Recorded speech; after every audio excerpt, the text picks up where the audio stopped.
بسم الله الرحمن الرحيم.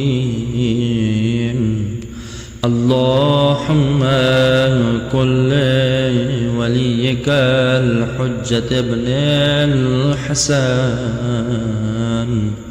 صلواتك عليه وعلى آبائه في هذه الساعة وفي كل ساعة وليا وحافظا وقائدا وناصرا ودليلا وأينا حتى تسكنه أرزك طوعا وتمتعه فيها طويلا برحمتك يا أرحم الراحمين.